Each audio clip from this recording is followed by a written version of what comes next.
माननीय सदस्य जयराम महतो जी। धन्यवाद अध्यक्ष महोदय।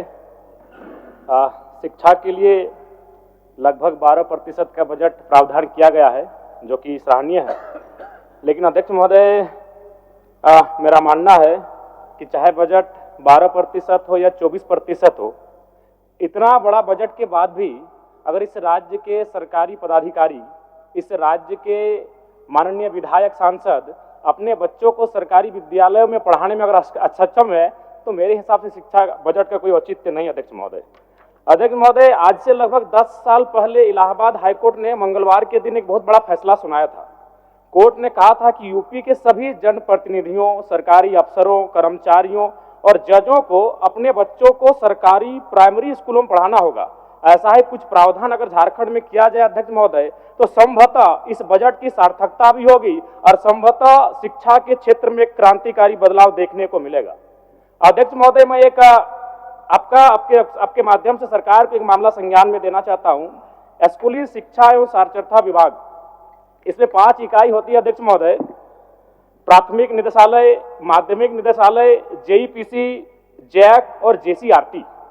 अध्यक्ष महोदय, अगर प्राथमिक निदेशालय और माध्यमिक निदेशालय की बात करें तो उसको संचालन करने के लिए एक डायरेक्टर होते हैं, एक ज्वाइंट सेक्रेटरी होते हैं, 2 या 3 डिप्टी डायरेक्टर होते हैं, 2 या 3 अंडर सेक्रेटरी होते हैं, 6 या 7 सेक्शन ऑफिसर होते हैं, 8 या 9 असिस्टेंट सेक्शन ऑफिसर होते हैं। यानी कुल मिलाकर 25 पदाधिकारी होते हैं महोदय, जबकि इसका वित्तीय बजट लगभग 100 करोड़ के आसपास होता है। लेकिन अध्यक्ष महोदय, अगर जेईपीसी की बात करें, Jharkhand education project council, Jharkhand शिक्षा परियोजना परिषद, तो इसको संचालन करने के लिए मात्र 2 आपके पदाधिकारी हैं, एक डायरेक्टर है, एक एडमिनिस्ट्रेटिव ऑफिसर है। बाकी सब कॉन्ट्रेक्चुअल बेसिस पर है महोदय, और सारे के सारे गैर झारखंडी हैं। यहाँ पर फ्रांस और वियतनाम की कहानी याद आती होगी आपको कि किस प्रकार फ्रांस के लोग जानबूझकर वियतनाम के बच्चों को पास आउट होने से रोकते थे ताकि वो आगे जाकर फ्रांस का मुकाबला ना कर पाए अध्यक्ष महोदय। इसलिए इस मामले को संज्ञान में ले, और ये जो कॉन्ट्रेक्चुअल है वहां पर बताइए, 2 विभाग को आपके 50 ऑफिसर संभाल रहे हैं और एक विभाग जहां 2500 करोड़ का वित्तीय बजट होता है 1 साल का। ये बहुत गंभीर मामला है अध्यक्ष महोदय, जांच किया जाए। 2500 करोड़ का वित्तीय बजट है, वहां 2 अफसर चला रहे हैं और सारे कॉन्ट्रैक्ट में हैं, और सारे के सारे यूपी, बिहार, राजस्थान, गुजरात, झारखंड का नगण्य लोग हैं।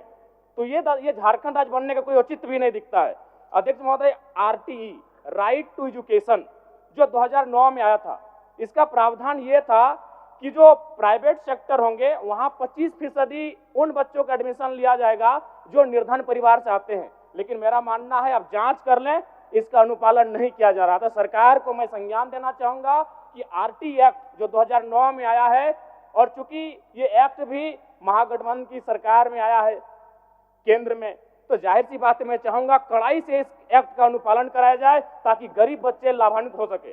अध्यक्ष महोदय, बस 30-40 सेकंड लेंगे, दयानिधि थोड़ा सा कृपा करें। मैं ये मामला भी दूंगा।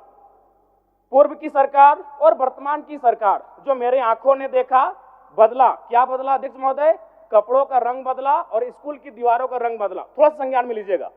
पूर्व की सरकार में कपड़ा का रंग था गेरुआ रंग, और वर्तमान की सरकार में कपड़ों का रंग है हरा। अध्यक्ष महोदय, गंभीर मामला मान के चलिए अध्यक्ष महोदय, अगर 70 लाख स्टूडेंट है, विद्यार्थी हैं, मान के चलिए साल में अगर 2 बार उनको कपड़ों की जरूरत पड़ती है तो 70 लाख गुना 2, और मान के चलते अगर एक विद्यार्थी 1000 रुपए न्यूनतम खर्च करता है तो मुझे लगता है 1400 करोड़ आता है अध्यक्ष महोदय। अब मान के चलिए अध्यक्ष महोदय, अगर अगली सरकार को अगर घोटाला करना है कपड़ों में, तो अगली सरकार पीले रंग का ड्रेस लाएगी, क्योंकि पीला रंग का कपड़ा प्रचलन में नहीं है, हरा रंग का कपड़ा प्रचलन में नहीं है, गेरुआ रंग का कपड़ा प्रचलन में नहीं है। अध्यक्ष महोदय, ये बहुत बड़ी बीमारी है। शिक्षा में इस प्रकार से लोग हावी हैं तो समझ सकते हैं इस राज्य का क्या होगा। धन्यवाद अध्यक्ष महोदय।